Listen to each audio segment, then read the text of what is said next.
자, 오늘 함께 읽으실 말씀은 바로 우리가 잘 아는 수가라는 동네의 한 여인에 대한 내용입니다. 단순히 이게 동네가 아니고 성이거든요. 성. 그래서 시티라고 이렇게 번역을 해야 되는데, 성이라고 해야 되는데 동네라고 했네요. 그래서 조그만한 동네긴 합니다만은 성읍입니다. 성에 들어가셨습니다. 제가 이렇게 묵상하면서 여러분도 뭐 잘 아시는 말씀이지만 이 한 장 전체를 이 여인에 대해서 이렇게 기록했다는 것을 우리가 다시 한번 생각을 해봐야 돼요. 그리고 구약에서도 그렇지만 이 신약에 와서 예수님이 직접적으로 예배에 대해서 이렇게 초점을 맞추고 자세하게 설명한 것은 이 본문뿐이거든요. 그래서 우리가 유념 있게 생각을 해야 되는데, 그래서 이 본문의 이 내용과 이 위치와 또 이 여인과의 대화에서 하나님은 우리가 무엇을 알기를 원하시는가 대단히 중요합니다. 하나님은 누구신가? 우리가 이 머리로 무엇을 알기를 원하시는가? 그것이 참 중요합니다. 그래서 오늘 말씀을 묵상하는데 두 부분으로 나누어서 한번 생각해 보고자 합니다. 3절부터 14절까지 하고 그다음에 15절부터 30절까지 이렇게 나누어서 묵상하겠습니다. 먼저 배경을 한번 보겠습니다. 이 배경이 언제냐면요. 조금 역사를 설명해 드리면 아시다시피 아수르 제국 때에, 그러니까 BC 722년, 그러니까 북이스라엘이 호세아 왕 때, 호세아 왕 9년에 멸망합니다. 그래서 이 아수르 제국이 여러 제국의 역사를 보면 그래요. 식민지 사람들을 이렇게 잡아가서 자기 나라에 이렇게 살게 하죠. 노예로 살든지 아니면 저기 변두리에 외딴 데 살게 하든지. 왜냐하면 번성하지 못하게 하려고, 관리하려고. 그래서 이렇게 멸망시키고 잡아갔어요. 그래서 그 아수르 제국의 그 성에 살게 했는데, 거기서 이 아수르 제국의 이 정책이 뭐냐면 혼혈 정책이었어요. 우리도 뭐 유일 민족, 단일 민족 해가지고 많이 하잖아요. 왜냐하면 단결력이 좋아서 그래요. 그걸 없애기 하기 위해서. 그래서 혼혈 정책을 써서 피가 섞이게 하는 거죠. 그래서 그러한 역사가 있습니다. 그 사람들이 다시 이제 돌아와서 여기 사마리아에 살고 있었다는 거죠. 그래서 부정하게 된 거예요. 쉽게 말하면 유대인 입장에서는 그게 부정한 거예요. 그죠? 우리도 뭐 일본 옛날에 일본 식민지 때에 일본 사람하고 결혼한 거는 별로 안 좋게 여겼잖아요.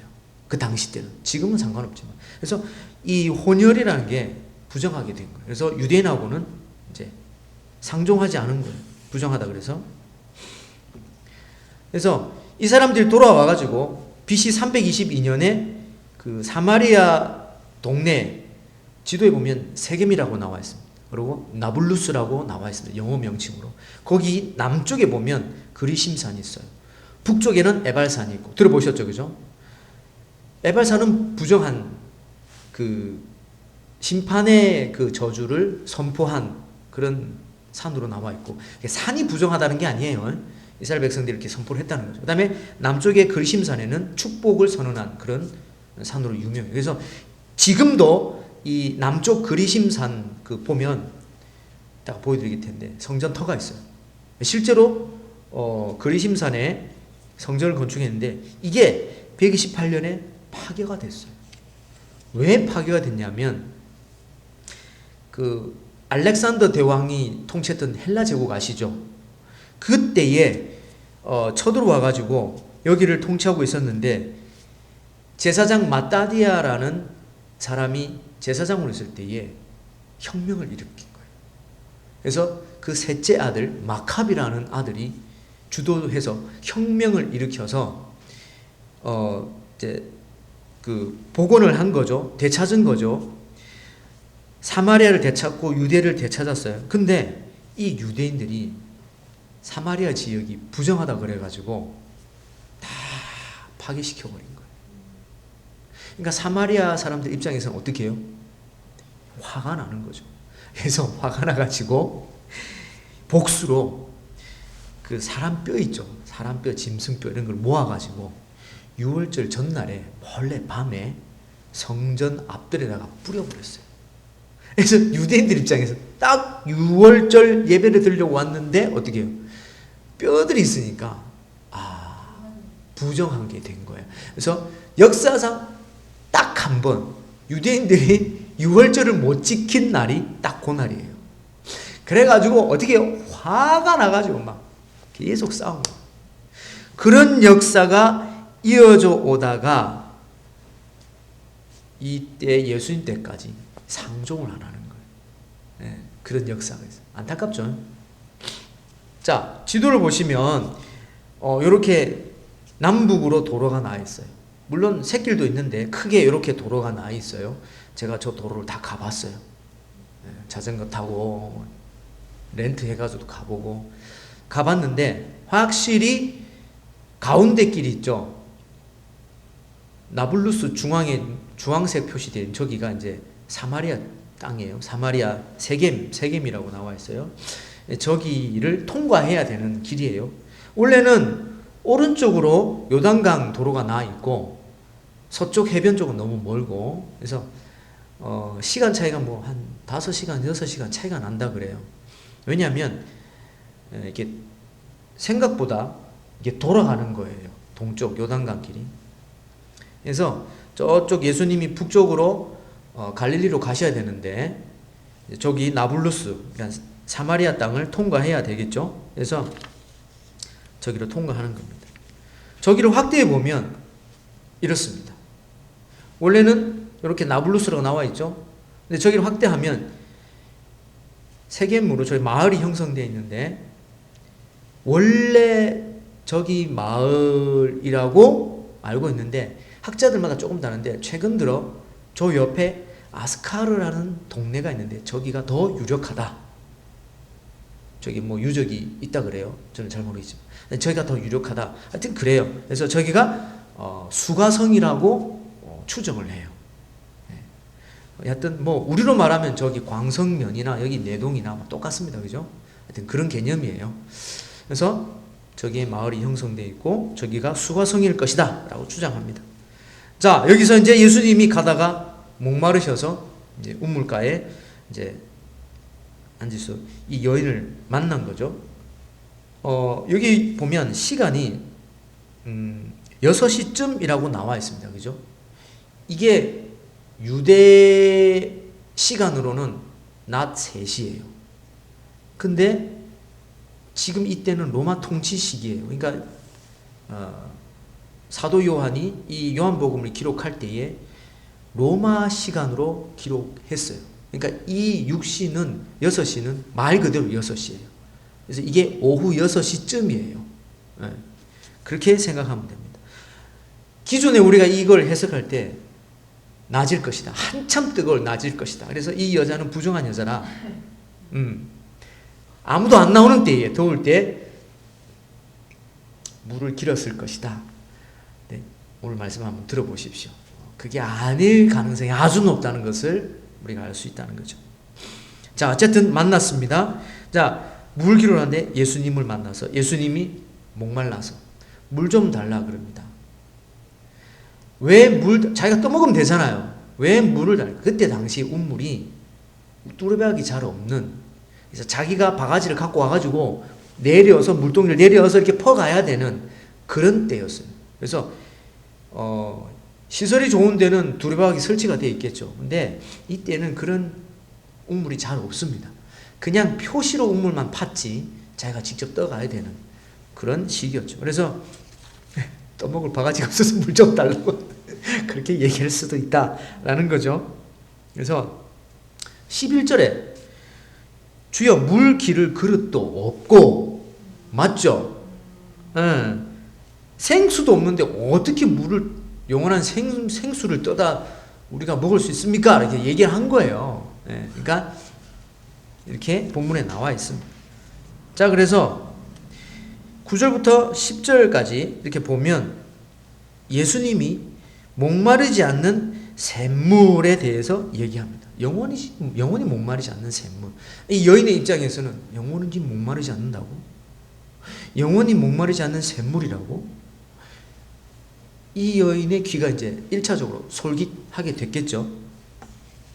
그래서 쭉 얘기하는데 12절, 13절 이렇게 쭉 가면서 영원히 목마르지 않는 이 샘물에 대해서 아마도 예수님은 의도적으로 이렇게 유도해 가신 것이 아닌가 생각이 듭니다. 왜요? 물이 중요하잖아요. 물길로 왔잖아요. 예수님도 물로 소재로 대화를 시작했다 이 말이죠. 단순히 물길로 왔지만 예수님이 알려주고 싶은 것은 샘물이었어요. 영원히 목마르지 않는 샘물. 그래서 이 여인이 고백합니다. 목마르지도 않고 여기 물 기르러 오지 않게 해 주십시오 라고 얘기하는 거죠. 갑자기 근데 이제 15절부터 분위기가 확 바뀝니다. 샘물 얘기하다가 갑자기 예수님이 화제를 바꿉니다. 16절에 가서 네 남편 불러와. 뜬금없이. 여러분 말씀 읽으면서 이게 뜬금없이 이상하게 의도적으로 예수님은 이걸 꺼냈다라고 짐작을 해야 돼요. 물 얘기하다가 남편 얘기로 완전히 바뀌었어요. 그런데 이 여자의 반응을 한번 보십시오. 17절에 나는 남편이 없나이다. 하하 이런 일이요. 허허 이런 일이요. 그렇게 이 여자가 고백했어요. 그런데 예수님이 뭐라 그래요?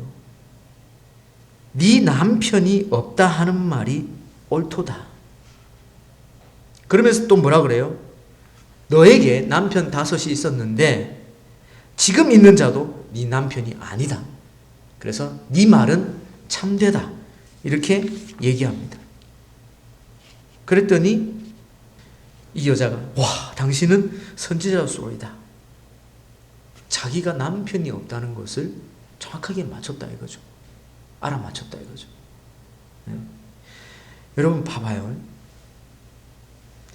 내 말이 참되다. 이 말을 그냥 참되다라고 들으면 안 돼요. 제가 이 말씀을 읽으면서 저에게 다시 와닿게 된 의미가 뭐냐면 이 여자는 지금 정직하게 예수님께 다 고백하고 있어요.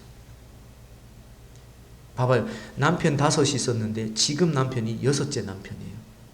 그런데 그 같이 사는 남자가 남편이 아니래. 그러면 여러분 이게 정말 이스라엘 이 율법에서는 부정한 삶이에요. 왜냐하면 결혼 없이 동거한다는 것은 간음이에요. 그리고 지금 6번째 남자죠. 그러면 돌로 쳐서 죽여야 되는, 처형당해야 되는 그런 상황이에요. 그런데 지금 이 여인은 그런 돌로 맞아 죽을 그런 위험을 감수하고 물 길러러 나온 거죠. 그죠? 근데 예수님은 물론 돌로 때리지 않을 거지만 지금 그런 반응이 아니라 지금 대화를 하고 있는 거예요. 근데 특별히 이 예수님과의 대화에서 내 말이 참되다 하는 것은 너는 지금 정직하게 내게 고백하고 있다. 이 말이에요. 그죠? 만약에 이 여자가 기존의 해석처럼 장녀라든지 음란한 여자였으면, 부정한 여자였으면 자기 고백을 했을까요? 자기가 감추는 데 우선하겠죠. 자기를 감추고 내 남편을 불러오라. 아니 갑자기 예수님 물 얘기하다가 왜 남편 얘기해요? 저랑 얘기하세요. 그러면서 얘기를 끊어버리겠죠. 예수님 그러시겠죠. 너 지금 네 남자 그 남편 네 남편 아니지? 아, 무슨 말이세요? 지금 잘 살고 있는데 이렇게 얘기할 수도 있겠죠. 근데 이 여인은 예수님 말씀에 그대로 고백합니다. 저는 남편이 없습니다. 이 대단한 신앙 고백입니다. 그러니까 예수님 네가 남편이 없다는 말이 참되다. 결혼을 했지만 지금 있는 자도 네 남편이 아니다. 이게 왜 이렇게 해석을 할 수 있냐면 뒤에 또 설명을 하겠습니다. 자, 그래서 이 여인이 선지자입니다 라고 고백했습니다. 그러자 예수님이 계속해서 대화를 이끌어 가십니다. 이 여자가 뭐라고 그러냐면 선지자라고 얘기해놓고 우리 조상들은 이 산에서 예배하였는데, 자 보십시오. 물 얘기했다가 남편 얘기했다가 뭐 얘기해요? 예배를 얘기해요. 만약에 이 여인이 음탕하고 타락한 여인이었다면 예배에 대해서 얘기할 수 있었을까요? 예배는 생각하지도 못하는 거예요. 그냥 먹기 싫으면 말고 물 떠서 저는 갑니다. 알아서 물 드세요 라고 가버릴 거예요. 근데 전혀 그러지 않았다는 거죠. 그래서 이 여인은 예배에 대해서 얘기하는데, 우리는 여기서 예배하는데 왜 사마리아 성전을 세웠었잖아요. 그죠? 그런데 당신들은 예루살렘에서 예배해야 된다고 합디다 라고 하니까 예수님이 뭐라고 하냐면, 내 말을 들으라. 여기서도 아니고 예루살렘에서도 아니야. 아버지께 예배할 때가 이를 거야. 그러면서 얘기합니다. 자, 우리 중요합니다. 22절 읽겠습니다. 22절, 23절 다 같이 시작. 너희는 알지 못하는 것을 예배하고 우리는 아는 것을 예배하노. 이는 구원이 유일한 에게서 남이니라. 아버지께서 참되게 예배하는 자들 영과 진리로 예배할 때가 오나니 곧 이때라. 아버지께서는 자기에게 이렇게 예배하는 자들을 찾으시느니라. 아멘. 24절에 보면 영과 진리로 예배하는 자, 이게 유명한 말씀이죠. 그죠? 되게 중요한 말씀. 근데 저는 개인적으로 말씀을 다시 묵상하면서 23절이 더 중요하다고 생각이 듭니다. 아버지께서는 자기에게 이렇게 예배하는 자들을 찾으시느니라. 이게 굉장히 중요한 내용입니다. 설명을 드리자면, 지금 이 여인은 예수님이 의도적으로 이끄시는 대로 고백하고 따라갑니다. 그래서 앞에서도 말씀드렸듯이 이 사마리아 이 여인이 그 예배에 대한 갈망이 없었다면 이런 주제를 꺼내지를 않습니다. 예수님이 먼저 꺼냈어요? 여인이 먼저 꺼냈어요? 여인이 먼저 꺼냈어요. 예배에 대한 내용은. 그죠? 23절에 예배하는 자들을 찾다라는 단어를 제가 원문에 보니까 이런 뜻이에요. 수색하다, 정찰하다, 이런 뜻이에요. 그러니까 샅샅이 찾으시는 거예요. 하나님은 이 예수님을 이 땅에 보내시고 예수님이 공생의 사역을 하실 때에 이 수가라는 동네에 가서 이 여인을 찾으시기 위해서 오셨다라고 말하는 것이 정확합니다. 또 뒤에 가면 아시겠지만 이 여인뿐만 아니라 이 마을에, 이 성에 사는 많은 사람들이 예수님을 만나고 구원을 받았다. 그것을 위해서 예수님은 수색하시고 부지런히 정찰하시고 찾으셨다. 그래서 여기 오셨다라고 말하는 것이 정확합니다. 이 여인은 늘상 마음속에 하나님을 향한 예배, 메시아를 향한 그 갈망, 예수님이 오시면, 그리스도가 오시면, 메시아가 오시면 이 어둡고 우울한 이 삶, 내가 6번째 남자와 살지만 정식 남편이 아닌 이 기구한 삶을 내가 끝낼 수 있을 것이다 라는 희망을 가지고 살고 있었다는 겁니다. 마침내 이 예수님을 만났던 것이죠. 대화 중에 샘물, 그 다음에 남편의 문제, 그 다음에 결국은 예배. 이 예배가 뭐예요? 내가 하나님 앞에 하나님의 자녀로서 나에게 예배를 받으시는 살아계신 하나님이라고 인정하고 드리는, 그래서 그 시간은 신앙 고백이고 그 시간은 교제고 그 시간은 인격적으로 살아계신 하나님과 만나는 시간이기 때문에 내 이 기구한 운명을 어떻게 하나님께서 해결해 주실 것이다 라는 믿음을 요만큼이라도 갖고 있었다는 것이죠. 그래서 이 예배라는 주제가 그 여인의 입에서 툭 나오게 된 겁니다. 타락한 여인이면 이런 생각을 못하는 거예요. 갑자기 신앙 고백이 일어나는, 물론 그런 경우가 있습니다. 갑자기 하나님 앞에 꼬꾸라져서 성령을 받고 그런 사람들이 성경에 있습니다. 그러나 그렇게만 볼 것이 아니라 의도적으로 이곳에 오신 이유는 잃어버린 자를 구원하시기 위해서 오셨다는 거예요. 예수님이 이렇게 얘기하니까 25절 보시면 읽겠습니다. 25절. 시작. 여자가 이르되 메시아 곧 그리스도라 하는 오실 줄 내가 그가 오시면 모든 것을 우리에게 알려주시리이다. 아멘. 우리에게 알려주시다. 모든 것. 모든 것이 뭘까요? 율법에 명시된 것. 이 여인이 적어도 알고 있는 그런 율법의 배경들, 그것이 다 이루어질 것입니다. 근데 그것만일까요? 말씀드렸듯이 내가 왜 이렇게 기구한 삶을 살아야 되는지, 내가 왜 남편이 없이 6번째 남자와 살고 있는데 정식 남편도 아닌 내가 왜 이러한 삶을 살아야 되는가, 자기 인생의 궁금증, 그것 또한 해결해 주실 것입니다. 그것 또한 알게 해 주실 것입니다 라는 고백이죠. 그랬더니 예수님 뭐라 그래요? 26절에 너에게 말하는 내가 바로 그다, 메시아다. 자, 그렇습니다. 이 말을 듣고 여자가 어떻게 해요? 물동이를 버려두고 동네로 들어가서 나에게, 내가 말하지도 않았는데 나에게 말한 이분을 와서 한번 보라, 이분이 메시아가 아니냐, 마을에 전하고 다닙니다. 그랬더니 마을 사람들이 나와서 예수님을 만나게 됩니다. 여러분, 이 여인이 정말로 타락하고 부정한 여인이었다면 동네 가서 외치는데 사람들이 말을 들을까요? 보는 즉시 돌을 던져서 처형을 시켜도 아무 문제가 없는 그런 상황인 거예요. 그런데 마을 사람들에게 말했더니 이 여인의 말을 듣고 예수님께로 왔다.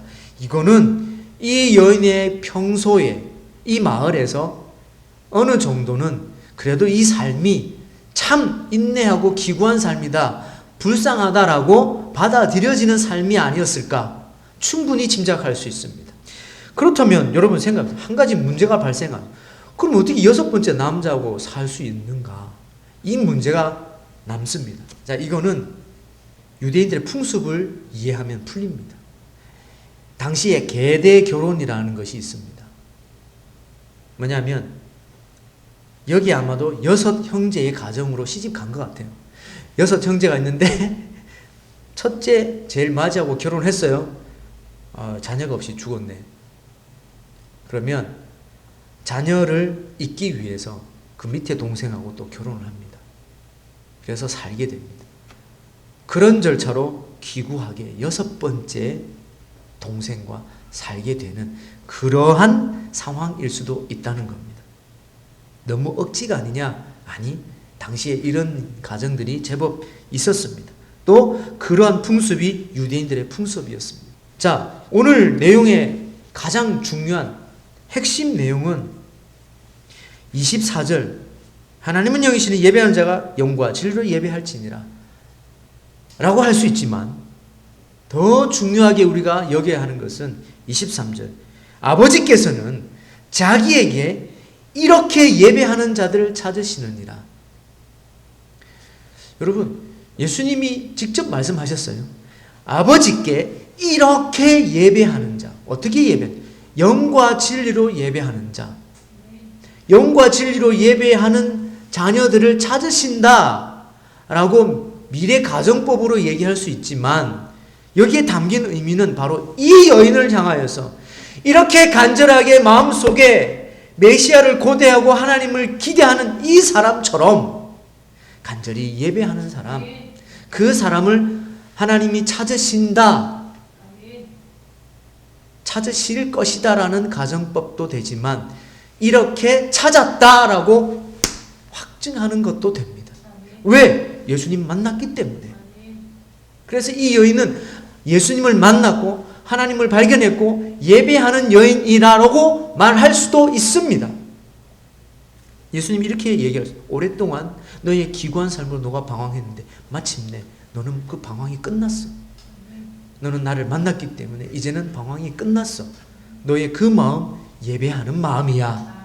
어디서도 아니고 사마리아도 아니고 예루살렘도 아니고 지금 바로 너 앞에 나 메시아 예수 그리스도를 통하여서 하나님 앞에 예배하는 거야 라는 것들을 예수님이 이 여인을 통하여서 이 사마리아에 선언하신 것입니다.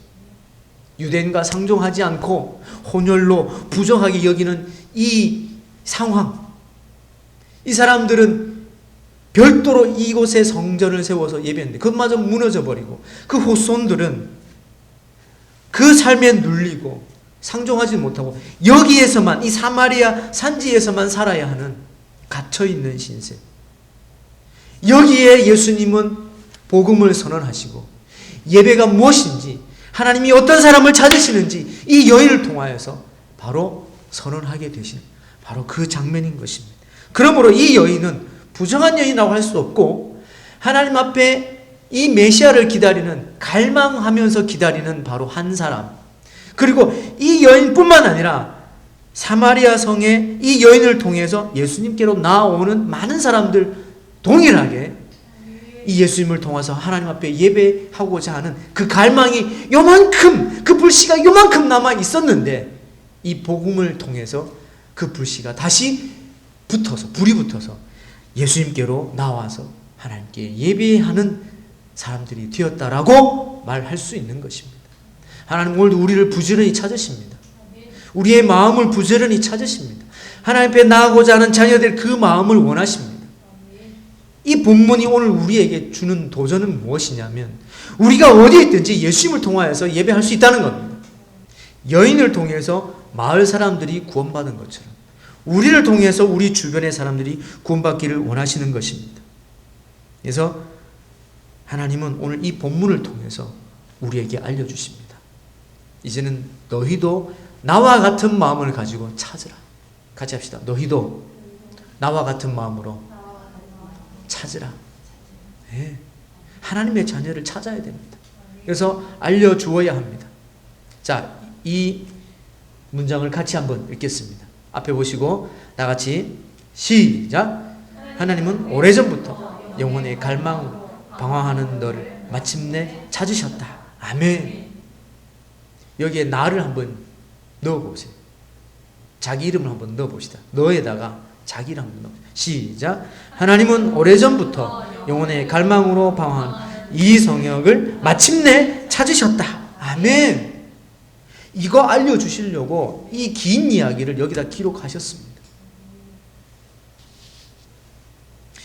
그러므로 우리가 주변에 좀 부정해 보이고 좀 나빠 보이고 우리가 보기에 조금 뭐랄까요, 저 사람 어떻게 저럴 수 있지, 와 참 못됐다 라고 할지라도 그 사람 본심 요만큼 하나님의 자녀라고 하나님이 부르신 그 흔적이 요만큼이라도 남아 있다면 그건 우리가 못 찾아요. 그는 하나님이 부르셔야 돼요. 무엇을 통해서? 우리의 외치는 복음을 통해서, 우리의 착한 행실을 통해서, 우리의 선한 손길을 통해서 그 사람의 양심에 두드리는 거예요. 그래서 그 사람을 불러내는 거예요. 같이 읽겠습니다. 예수님이 이런 말씀하셨습니다. 요한복음 6장 39절 말씀. 시작. 나를 보내신 이의 뜻은 내게 주신 자 중 내가 하나도 잃어버리지 아니하고 마지막 날에 다시 살리는 이것이니라. 아멘. 예수님은 한 사람도 놓치지 않습니다. 그러려고 우리에게 이 복음을 주셨습니다. 그러므로 저와 여러분이 이 수가성 여인의 내용을 읽으면서 하나님의 마음을 담을 수 있기를 바랍니다. 우리 교회 이름처럼 하나님의 마음을 담고 하나님의 나라를 담아서 이 세상에 하나님의 마음을 담게 해주는 바로 그 본문이 오늘 이 내용인 것입니다. 여러분 찾읍시다. 우리는 특별히 더 찾아야 됩니다. 이곳에 채워야 됩니다. 그래서 이 수가성 여인처럼 평소에 기구한 삶으로 누구에게도 말할 수 없는 그 기구한 삶, 오늘날 현대 누구에게 가서 상담이라도 할 수 있죠. 전문가한테 찾아가서 아무에게도 말할 수 없고 그 답답함하고 눌린 이 마음을 누구에게도 말할 수 없는 그 마음을 예수님과 만남으로 인해서 예배하는 마음으로 바뀌고 그 자리에서 구원이 선포되고 이 연을 통해서 많은 사람들이 구원을 받는 이 원리, 성경을 이렇게 바라보면 여러분 이 수가성의 여인은 타락한 여인이 절대 될 수 없습니다. 이 여인의 마음속에 있었던 그 작은 불씨를 예수님이 만나주시고 불러일으켜 주신 것입니다. 혹시 우리가 수가성 여인이 될 수도 있습니다. 혹시 우리가 수가성 여인을 통해서 이 복음을 들은 사람이 될 수도 있습니다. 그렇다면 이제 우리는 말씀드린 것 같이 나가서 전해야 될 사명이 있는 것입니다. 그런 삶을 살아서 하나님의 말씀을 전하는 기쁨과 즐거움, 그리고 이 수가성 여인처럼 인격적으로 주님을 그 현장에서 예배하는 즐거움과 기쁨과 축복이 함께 하시기를 간절히 주님의 이름으로 축원합니다.